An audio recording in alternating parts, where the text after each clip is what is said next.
This film is based on a true story. Sandra and Beth Anderson have always felt lonely. The mother of the girls and their little brother Bobby is once again planning to move. The girls are not very enthusiastic about it. Sandra and Beth are not just sisters but also best friends. Since childhood, they have dreamed of a more caring mother who would truly love them. The girls and their brother could always rely only on themselves. Linda promised to find a job soon, and the children believed her again. The family quickly settled into the new place. They often move and have already gotten used to it. This academic year will be the last for the girls. Sandra loves to wear bright makeup and provocative clothes. Beth, on the other hand, prefers a more modest style. On the 1st of September, the girls went to school and didn't recognize their classmates. They've all grown so much. The school year began. Beth has a boyfriend, Justin, so she wouldn't want to change schools. The girls lied to the principal that their mother had moved, and they stayed with their aunt, who lives closer to the school. Since the sisters have only good grades, the principal allowed them to continue studying here. It seemed like everything was going fine. At home, Linda told the daughters that she hadn't found a job yet. Judging by her bright makeup, she seems to be thinking about anything but work. Sandra went to a parent-teacher meeting at school instead of her mother. The teacher said that Bobby is falling behind in many subjects. She would like to talk about this with his mother. Linda got drunk again, which upset Sandra. Linda skips work and neglects her maternal duties. Sandra is tired of it but tries to support the mother. Beth is also very disappointed. Nothing has changed since the move. The sisters can no longer trust their mother. It's the same thing every time. In the evening, Beth went to a party with her boyfriend. Justin wears eye makeup because he wants to be different from everyone else. Sandra was also at this party. She has become a celebrity since she was caught in a romance with a psychotherapist who is much older than her. There are even rumors that she is pregnant. The popular girl named Ashley mocks Sandra. They have always competed over boys. In Sandra's last year of school, she wants all the boys to belong only to her. The sisters returned home late at night in good spirits. But the mood instantly soured when they found their mother drunk again. Bobby was still awake, even though he had school in the morning. Out of guilt, Linda locked herself in the bathroom and tried to harm herself, which frightened Sandra greatly. Linda believes that the children would be better off without her. The family celebrated Thanksgiving with relatives. Linda refused alcohol, determined to quit her harmful habit. However, the news of Linda losing her job darkened the situation. Linda was forced to ask to borrow money, but Martha, her sister, couldn't lend anything because their family recently bought this house. Upset, Linda drank the alcohol after all, making Beth disappointed. Meanwhile, Sandra and David, the son of her mother's friend, were walking down the street openly flirting with each other. David, who was a bit older, has a crush on Sandra and wants to date her. The girl hesitates because soon David will go to university, which means they will have a long-distance relationship for a whole year. Later, the sisters were pondering how to pay for rent this month. Perhaps the mother's new boyfriend will help them with this. Finally, Linda introduced the daughters to her boyfriend Steve Bowman, who was older. At first Steve made a good impression, but the next morning when he crossed paths with Beth in the hallway, he blocked her way. Beth managed to fight back but was very frightened. Sandra comforted her sister for a long time. They reminisced about the times when they were at the seaside with their mother. Life seemed carefree then. At Christmas, Linda made a toast to the fact that a real man appeared in their house. Beth and Sandra remained silent. Linda got heavily drunk. While Sandra tried to convince the mother to go to bed, Steve again started showing an unhealthy interest in Beth. Linda completely gave up on parenting the children. One evening, the girls' friends came to their house. They all played board games together. Beth felt safe next to Justin.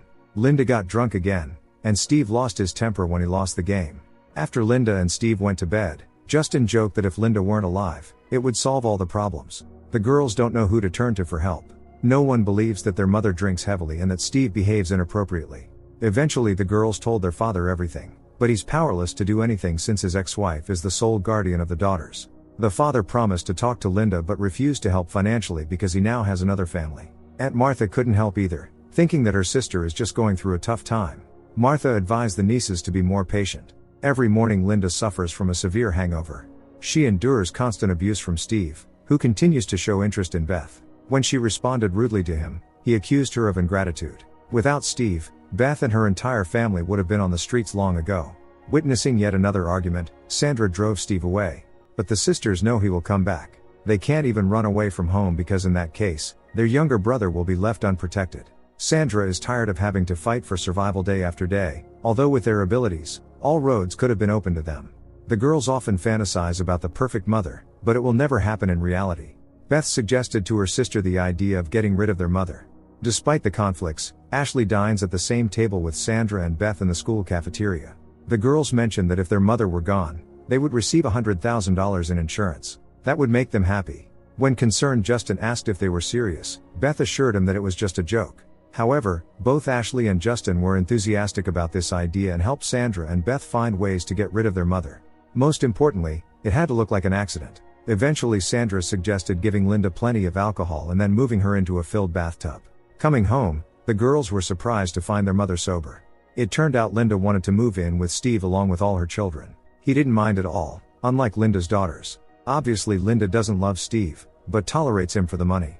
Beth thinks it's better than ending up on the streets, but Sandra disagrees. If they move in with Steve, their lives will turn into an even bigger nightmare. This prompted the sisters to continue developing the plan to get rid of the mother.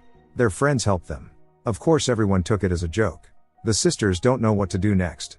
Beth tries to spend more time with Justin just to avoid being at home. She and Sandra drifted apart due to disagreements about the move. In the evening, when Bobby accidentally knocked over a glass, Steve lost his temper. After trashing the apartment, he left. Instead of helping her son, tearful Linda went after Steve, begging him to come back. After that, Beth finally agreed with her sister. Under no circumstances should they move in with Steve. Sandra told her brother that he would spend this weekend with the father. The teenagers decided that they would do the intended thing this Saturday. They carefully discussed the plan, deciding to give Linda whiskey and painkillers. Ashley and Justin already realized that it wasn't a joke, but it didn't deter them. Later, Justin handed Beth painkillers that he stole from his mother. Before Beth left, Justin asked her to be careful. Using fake documents and money from Ashley, Beth was going to buy whiskey. Linda has a job interview today. Once again, she promised Sandra that their lives would improve now. David, who came for the weekend, arrived at the most inappropriate moment. Sandra had to ask him to leave under false pretenses. The sisters are determined to see their plan through. Steve isn't the first suitor of their mother who mistreats them. Closer to the evening, when Linda complained of feeling unwell, the daughters gave her painkillers and whiskey. Linda is sad because she didn't get the job again. All this time, the sisters were messaging their friends. When Linda started to fall asleep, the daughters led her to the bathroom. Linda fell asleep in the filled bathtub while her daughters watched. Suddenly, Linda woke up and tried to get out of the tub, but Sandra held her back. Soon Linda stopped showing signs of life. Right after that, the sisters, taking the mother's credit card, got on a bus. The first thing they did was throw the latex gloves in a trash. Ashley couldn't believe they had done it, neither could Justin. Beth is in a great mood, unlike Sandra, who is angry at the sister for not helping her. It's only now that Sandra realizes what they've done. Beth promised that everything would be fine. At home, faking hysterics, she called an ambulance. However, after hanging up, Beth instantly calmed down. Soon the ambulance and the police arrived. Beth pretended to cry while Sandra couldn't hold back a smile. The girls told the police the pre-prepared story. Their mother got drunk and gave them her credit card. While they were at a cafe with their friends, Linda fell asleep in the bathtub. The detective found the girls' behavior suspicious. It was decided that they would stay with their aunt for a while. The girls were happy. Soon the funeral took place. Relatives remembered Linda only for the good, although many knew what kind of lifestyle she actually led. Sandra and Beth are happy with their new life and don't miss the mother at all, which confuses Martha a bit. Justin started to avoid Beth, while Sandra and Ashley became best friends. Everyone at school gossips about how the sisters got rid of their mother. Sandra doesn't mind such popularity at all. In the evening, the teenagers were having fun at the party. Drunk Sandra told everyone that she did everything herself, without Beth's help, and it only took her 4 minutes. Now everyone at school knows what happened. Sandra and Beth found themselves in the spotlight. Beth is starting to get annoyed by it. Every evening the teenagers had fun at parties. While Sandra is enjoying life, Beth is trying to patch things up with her boyfriend. The next morning, Beth woke up her hungover sister. Sandra doesn't even remember what happened yesterday. Beth told her sister that she's becoming like their mother.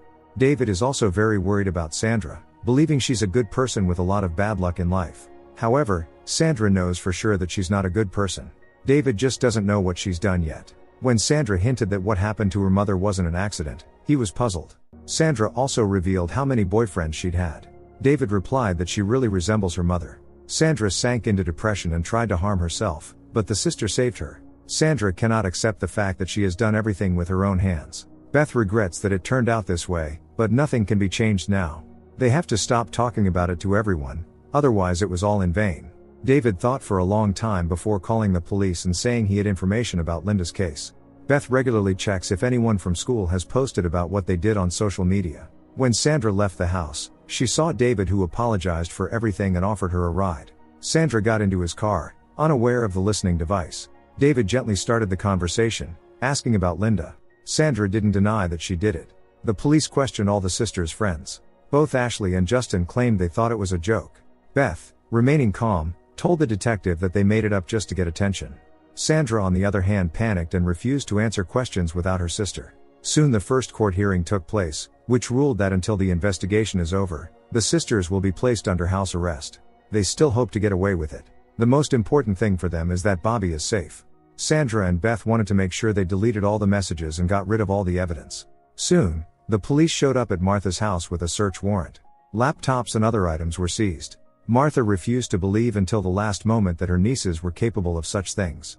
Ashley testified against Sandra and Beth. She insisted that she took their conversations as a joke.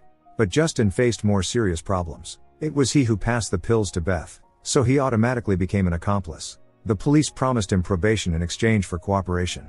The guy found himself in a dead end. His entire future is now in question. The detective advised the girls to admit their guilt. This would allow them to receive a lighter punishment. David came to talk to Sandra. At that moment, the guy confessed about the hidden microphone. David couldn't do otherwise. Sandra forgave him. At the trial, the witnesses testified against Sandra and Beth. As far back as the sisters could remember, they always felt lonely. And the cause of all their troubles was their mother. Sandra and Beth were found guilty and sentenced to 10 years in prison. This is the maximum term for minors. The sisters wanted to see their brother, but apparently their father wouldn't allow it. When it was time to part they screamed, not wanting to. The police had to pull them apart. Now that their mother is no longer alive, they cannot blame anyone for their troubles. Sandra and Beth are prohibited from contacting each other for 10 years. Then the voiceover tells us about the real heroes of this story. By now, the sisters have served their sentence, been released from prison and attended university. Don't forget to subscribe to our channel not to miss more exciting new products. Also, the authors will be pleased if you leave your opinion in the comments.